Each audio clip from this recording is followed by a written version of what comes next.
നമസ്കാരം. PM-ശ്രീയിൽ UDF സർക്കാരിന്റെ നിലപാട് പൊതുജനം കണ്ട് ഞെട്ടിയിരിക്കുകയാണ്. വടശ്ശേരി ദാമോദര മേനോൻ സതീശൻ മുഖ്യമന്ത്രിയുടെ സംഘപരിവാർ വിധേയത്വം എന്തായാലും PM-ശ്രീയിലെ UDF നയത്തിലൂടെ മനസ്സിലാക്കാൻ സാധിക്കുകയാണ്. അതായത് PM-ശ്രീ നടപ്പിലാക്കുമെന്ന് കേരളത്തിന്റെ മുഖ്യമന്ത്രി VD സതീശൻ പറയുന്നത് കേൾക്കുമ്പോൾ സത്യത്തിൽ പ്രതിപക്ഷത്തിരുന്ന് നിങ്ങൾ പറഞ്ഞത് മുഴുവൻ നുണയായിരുന്നോ എന്ന് ജനങ്ങൾ ചോദിക്കുകയാണ്. നിങ്ങൾ ഞങ്ങളെ എല്ലാം പറ്റിച്ചില്ലേ എന്ന് ജനം ചോദിക്കുകയാണ്. ഞങ്ങൾ അധികാരത്തിൽ വന്നിട്ടുണ്ടെങ്കിൽ PM-ശ്രീ നടപ്പിലാക്കില്ല എന്ന് പറഞ്ഞ VD സതീശൻ എന്ന പ്രതിപക്ഷ നേതാവ് മുഖ്യമന്ത്രിയുടെ കുപ്പായം അണിയുമ്പോൾ ഇപ്പോൾ പറഞ്ഞതിനെല്ലാം നേരെ വിപരീതമായി പ്രവർത്തിക്കുന്ന ഒരാളെയാണ് നമ്മൾ VD സതീശനിൽ കാണുന്നത്. അതായത് തികഞ്ഞ സംഘപരിവാർ വിധേയത്വം നമ്മൾ VD സതീശനിൽ കാണുന്നു എന്നുള്ളതാണ്. ഇന്നലെ എന്തൊക്കെ നുണകളാണ് ഒരു മുഖ്യമന്ത്രി മാധ്യമങ്ങളുടെ മുമ്പിൽ നിന്ന് വിളിച്ചു കൂവിയത്. PM-ശ്രീയിൽ LDF സർക്കാർ ഒപ്പിട്ടിരുന്നുവെന്നും PM-ശ്രീ വക കോടിക്കണക്കിന് രൂപ കൈപ്പറ്റിയിരുന്നുവെന്നും അതുകൊണ്ട് ഇനി ഇത് പിന്തുടരുകയല്ലാതെ വേറെ വഴിയില്ല, നമ്മൾ നിർബന്ധിതരായി മാറിയിരിക്കുകയാണെന്നൊക്കെ മാധ്യമങ്ങളോട് നുണ പറഞ്ഞ കാഴ്ച നമ്മൾ കണ്ടു. ആ വാർത്താ സമ്മേളനം കഴിഞ്ഞ് അല്പസമയം കഴിഞ്ഞില്ല, അതായത് LDF സർക്കാർ അന്നത്തെ കാലഘട്ടത്തിൽ കേന്ദ്രത്തിന് നൽകിയ കത്തുകൂടി പുറത്തു വന്നു. അതായത് PM-ശ്രീ പദ്ധതി നടപ്പിലാക്കാൻ പറ്റില്ല എന്നാണ് ആ കത്തിൽ പറഞ്ഞ് നമ്മൾ കണ്ടത്. ഒപ്പം കേന്ദ്രം സുപ്രീം കോടതിയിൽ കൊടുത്തൊരു കത്തുകൂടി ഇന്ന് പുറത്തു വന്നിരിക്കുന്നു. അതിലും ഈ പദ്ധതി നടപ്പിലാക്കാൻ പറ്റില്ല എന്ന് LDF സർക്കാർ പറഞ്ഞതായിട്ട് അതിൽ തന്നെ കോട്ട് ചെയ്തിട്ടുണ്ട്. അങ്ങനെ VD സതീശൻ പറഞ്ഞ നുണകൾ മുഴുവൻ തകർന്ന് തരിപ്പണമായി മാറുമ്പോൾ സത്യത്തിൽ നിങ്ങൾ UDF-ഓ അതോ NDA-യോ എന്ന് ചോദിക്കാതിരിക്കാൻ കഴിയില്ല. അമ്മാതിരി അവസ്ഥയിലേക്ക് പോയി എത്തിയിട്ടുണ്ട്. ഇപ്പൊ ജനങ്ങൾ എന്താ പറയുന്നതെന്ന് അറിയാമോ? നിങ്ങൾ സംഘപരിവാറിനെതിരാണ്, ഞങ്ങൾ ഇതിനെല്ലാം എതിരാണ് എന്നൊക്കെ പറഞ്ഞ് ഞങ്ങളെ പറ്റി ചോട്ട് മേടിച്ചില്ലേ എന്നാണ് ചോദിക്കുന്നത്. അതെ, ചേഞ്ച് വേണം, അത്രേ ജനങ്ങൾക്ക് ചേഞ്ച്. ഇപ്പൊ എന്തായാലും ആ ചേഞ്ച് നന്നായിട്ട് അനുഭവിക്കുകയാണ്. മാത്രവുമല്ല പല രീതിയിലുള്ള തട്ടിപ്പുകൾ നമ്മൾ കണ്ടിട്ടുണ്ട്. ഇന്ദിരാ ഗ്യാരണ്ടി എന്ന് പറയുന്ന ഒരു തട്ടിപ്പുമായി UDF രംഗത്തേക്ക് വന്നപ്പോൾ അതിലേക്ക് നല്ല ഭംഗിയായിട്ട് ചാടിക്കൊടുത്ത ജനങ്ങളോട് എന്തായാലും ഒരു കാര്യം മാത്രമേ പറയാനുള്ളൂ, അനുഭവിക്കുക എന്നത്. എന്തായാലും ഇതിനെതിരെ, ഈ സംഘപരിവാർ വിധേയത്വത്തിനെതിരെ, ഈ സർക്കാരിനെതിരെ അതിശക്തമായിട്ടുള്ള ഒരു പ്രതിരോധം തന്നെ പ്രതിപക്ഷത്തിന്റെ ഭാഗത്തു നിന്ന് കാണാൻ സാധിക്കുന്നുണ്ട്. അതായത് എന്തൊക്കെ സംഭവിച്ചാലും, ഇവിടെ ഏതൊക്കെ രീതിയിലുള്ള പ്രളയം സംഭവിച്ചാലും ഞങ്ങൾ ഈ നാട്ടിലെ ജനങ്ങൾക്ക് വേണ്ടി ഒരു മതില് പോലെ ദാ ഇങ്ങനെ നിലയുറച്ചു നിൽക്കുമെന്ന് ഇന്നലെ പ്രതിപക്ഷം നമ്മളെ ഭംഗിയായി കാണിച്ചു തന്നിരിക്കുന്നു. സംഘപരിവാറിനെതിരെ ഞങ്ങൾ പ്രതിപക്ഷത്താണെങ്കിൽ പോലും ഞങ്ങൾ നിരന്തരം നിലപാടിൽ ഒരു രീതിയിലുള്ള വ്യതിചലനവും വരുത്താതെ പോരാടുമെന്ന് കാണിച്ചു വരികയാണ്. യഥാർത്ഥ പക്ഷം അത് പ്രതിപക്ഷമാണ് എന്ന് നമ്മളിപ്പോൾ കാണുകയാണ്. യഥാർത്ഥ ജനപക്ഷം അത് പ്രതിപക്ഷമാണ്. ഇന്നലെ ഇതുമായി ബന്ധപ്പെട്ടുകൊണ്ട് M സ്വരാജ് ഒരു വാർത്താ സമ്മേളനം നടത്തിയതൊക്കെ നമ്മൾ കണ്ടു കാണും. നമ്മുടെ മാധ്യമങ്ങളുടെ അസഹിഷ്ണുതയെ പറ്റി പറയാതിരിക്കാൻ കഴിയില്ല കേട്ടോ. അതായത് ഇതുമായി ബന്ധപ്പെട്ടുകൊണ്ട് PM-ശ്രീ നമ്മുടെ LDF സർക്കാർ നടപ്പിലാക്കിയെന്ന് വരുത്തി തീർക്കാൻ വേണ്ടി ഏഷ്യാനെറ്റിലെ മാധ്യമപ്രവർത്തക കാണിച്ച കുറെ കാട്ടിക്കൂട്ടലുകളും അവസാനം M സ്വരാജ് ആ മാധ്യമപ്രവർത്തകയെ അടിച്ചിരുത്തിയ കാഴ്ചയൊക്കെ നമ്മൾ കണ്ടു. അതായത് ഞങ്ങൾ പറയുന്നത് പോലെയൊക്കെ തന്നെ പ്രതിപക്ഷം പറയണമെന്ന് വാശി പിടിക്കുന്ന രാജീവ് ചന്ദ്രശേഖരന്റെ ചാനലായിട്ടുള്ള ഏഷ്യാനെറ്റ് ന്യൂസിന്റെ മാധ്യമ പ്രവർത്തകയുടെ ആ ചോദ്യങ്ങൾക്ക് മുമ്പിൽ M സ്വരാജ് അത്ര ഭംഗിയായിട്ടാണല്ലേ മറുപടി നൽകിയത്. മറുപടി നൽകിയെന്ന് മാത്രമല്ല, നിങ്ങൾ എല്ലാ ചോദ്യങ്ങളും ചോദിച്ചോളൂ, ആ ചോദ്യങ്ങൾക്കൊക്കെ എല്ലാത്തിനും ഞാൻ ഉത്തരം നൽകും, അതിനെല്ലാം ഉത്തരം നൽകിയ ശേഷമേ ഞാൻ പോകൂ എന്ന് പറഞ്ഞ് എല്ലാ ചോദ്യങ്ങൾക്കും നല്ല ക്രിസ്റ്റൽ ക്ലിയർ ആയിട്ടുള്ള നല്ല ഗംഭീരമായിട്ടുള്ള മറുപടി നൽകുന്ന M സ്വരാജിനെ നമ്മൾ കണ്ടു. ഇത്തരത്തിൽ തന്നെ വേണം എല്ലാത്തിനെയും പ്രതിരോധിക്കാൻ, ഇത്തരത്തിൽ തന്നെ വേണം ഇത്തരം മാധ്യമ പ്രവർത്തകരെയൊക്കെ കൈകാര്യം ചെയ്യാൻ. കാരണം ഇവിടുത്തെ മാധ്യമ പ്രവർത്തകർ ഈ സർക്കാർ പറയുന്ന നുണകളൊക്കെ സത്യമെന്ന രീതിയിൽ ഇങ്ങനെ ജനങ്ങൾക്കിടയിൽ ഡിസ്ട്രിബ്യൂട്ട് ചെയ്യുകയാണല്ലോ. പ്രതിപക്ഷത്തിരുന്നപ്പോൾ ഇതേ പണി തന്നെയാണ് ചെയ്തത്. അതുകൊണ്ട് അതിശക്തമായി തന്നെ ഇങ്ങനെ തന്നെ വേണം ഈ പ്രതിപക്ഷം പോരാടാൻ. M സ്വരാജിനെ പോലുള്ള ആളുകളെ വാർത്താ സമ്മേളനങ്ങളിൽ കൂടുതൽ പങ്കെടുപ്പിച്ചുകൊണ്ട് ഇത്തരം കാപട്യങ്ങൾക്കെതിരെ ശക്തമായി പോരാട്ടം നയിക്കാൻ വേണ്ടി ഇത്തരത്തിലുള്ള ആളുകളെ മാധ്യമങ്ങളുടെ മുമ്പിൽ കൊണ്ടുപോയി ഇരുത്തുക. അവർ അതിഗംഭീരമായി ഇങ്ങനെ പൊളിച്ചടക്കിക്കോളും. എന്തായാലും നമുക്ക് ഇന്നലെ ആ മാധ്യമ പ്രവർത്തകയെ M സ്വരാജ് മൊത്തത്തിൽ അറഞ്ചും പുറഞ്ചും ഒരു പരുവാക്കുന്ന കാഴ്ച നമുക്കൊന്ന് കാണാം.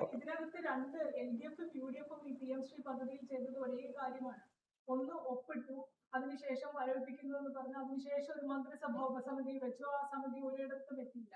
ഇപ്പോൾ UDF അത് തന്നെ ചെയ്യുന്നു. മുന്നണിക്കകത്ത് എതിർപ്പുണ്ടാകും, അല്ലെങ്കിൽ മുൻപ് പറഞ്ഞ നയസമീപനങ്ങളോട് യോജിക്കില്ല എന്ന ഘട്ടത്തിൽ അവരും ഒരു മന്ത്രിസഭാ ഉപസമിതി വെക്കുന്നു. ഈ PM-ശ്രീ പദ്ധതി അപ്പോൾ കേരളത്തിൽ എന്താണ് ഈ രണ്ട് മുന്നണികളും ഉദ്ദേശിച്ചത്? അല്ലെങ്കിൽ അത് ഒരേ കാര്യമല്ലേ എന്ന ചോദ്യമാണ് ഉദ്ദേശിക്കുന്നത്. ഇപ്പോഴും ഞാൻ പറഞ്ഞ ഈ നിയമപ്രശ്നം അല്ലെങ്കിൽ ഈ നിയമപരമായ കാര്യം എന്ന് പറഞ്ഞാൽ വാക്കിനെ വ്യാഖ്യാനിച്ചതല്ലാതെ താങ്കൾ ഈ പദ്ധതിയുടെ കരാറിന്റെ വിശദാംശങ്ങളിലേക്കോ അത് റദ്ദായി എന്ന് പ്രത്യക്ഷമായ ചോദ്യത്തിന് ഉത്തരത്തിലേക്കോ വന്നിട്ടില്ല. ഒരു കാര്യമില്ല, രണ്ട് ഉപസമിതിയും ഒന്നല്ല. ഞങ്ങൾ വെച്ച ഉപസമിതി PM-ശ്രീ നടപ്പാക്കാതിരിക്കാനുള്ള ഉപസമിതിയാണ്. ഇപ്പൊ വെച്ചിട്ടുള്ള ഉപസമിതി PM-ശ്രീ നടപ്പാക്കാനുള്ള ഉപസമിതിയാണ്. അതാണ് വ്യത്യാസം. അത് നിങ്ങൾക്ക് ബോധ്യമായിട്ടില്ലെങ്കിൽ ചിലപ്പോൾ വരുന്ന ആളുകൾ ബോധ്യമാകുമായിരിക്കും. ഞങ്ങൾ ഇത് നടപ്പാക്കാതിരിക്കുന്ന നിലപാടാണ് സ്വീകരിച്ചത്. ഇപ്പോ തർക്കമുണ്ടാവുന്നത് ഇത് നടപ്പാക്കാൻ പോകുമ്പോഴാണ്. നിങ്ങൾ അന്ന് നടപ്പാക്കുന്നതിനെ എതിർത്തവരാണ്. ഇന്നിപ്പോ നിങ്ങളുടെ നിലപാട് മാറിയിട്ടുണ്ടോ എന്ന് എനിക്കറിയില്ല. പിന്നെ നിയമസാധുതയുടെ കാര്യത്തിൽ ഞാൻ പറഞ്ഞത് എന്റെ അഭിപ്രായം തന്നെയാണ്. കേന്ദ്രവും കേരളവും ഒപ്പിട്ട ഒരുപാട് കരാറുകളുണ്ട്. നിങ്ങൾ കരാറുകളുടെ ഒരു ചരിത്രം നോക്ക്. ഏതൊക്കെ കരാറുകൾ നടപ്പായി, ഏതൊക്കെ ഉപേക്ഷിക്കപ്പെട്ടു, ഏതൊക്കെ നിർജീവമായി നമുക്ക് കാണാൻ പറ്റും. കരാർ ഒപ്പിട്ടു എന്നും അത് റദ്ദായി പോയിട്ടില്ല എന്നും പറയുന്നത് സാങ്കേതികമാണ്. കേരളത്തിന് നടപ്പാക്കാൻ മനസ്സില്ല എന്ന് പറഞ്ഞാൽ മനസ്സില്ല, ഇല്ല എന്നാണ് അർത്ഥം. അതിന് പൊളിറ്റിക്കൽ വില്ല് വേണം. അത് ഞങ്ങൾക്കുണ്ടായിരുന്നു. ഞങ്ങൾ ആ നിലപാട് പറഞ്ഞു. അതാണ്. എത്ര വേണം ചോദിക്കും.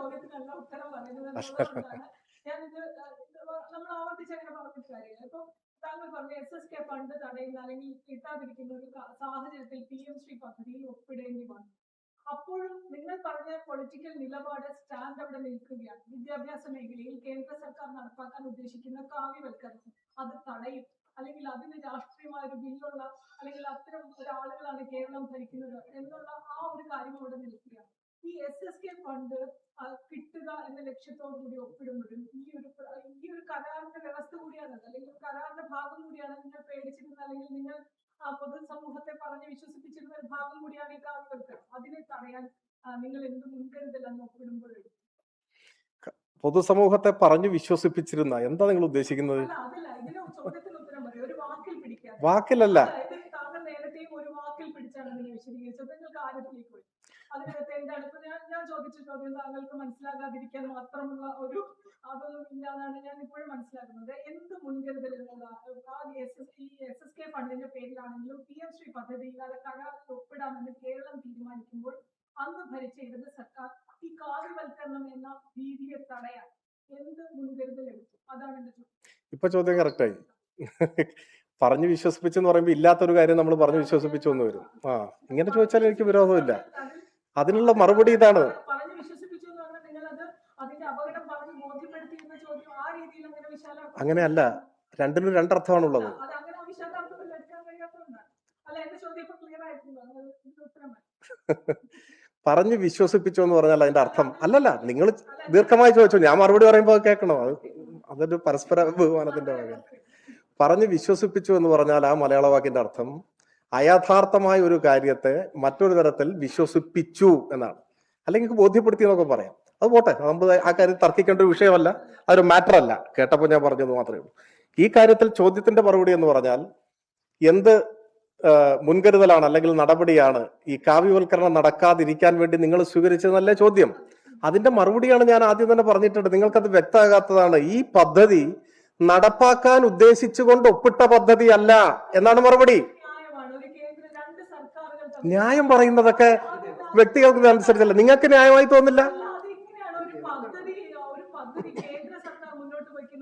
വളരെ ആലോചനകൾക്ക് ശേഷം അല്ലെങ്കിൽ വളരെ വലിയ സമരങ്ങൾക്കൊടുവിൽ അത് മുന്നണിക്കെടുത്ത തർക്കങ്ങളൊക്കെ മാറി നിൽക്കട്ടെ, അതിൽ ഒപ്പിടാൻ തീരുമാനിക്കുമ്പോൾ ഈ കാവ്യവൽക്കരണ ഭീതിയെ ചെറുക്കാൻ എന്ത് ചെയ്തു, എന്ത് നടപടി എടുത്തു?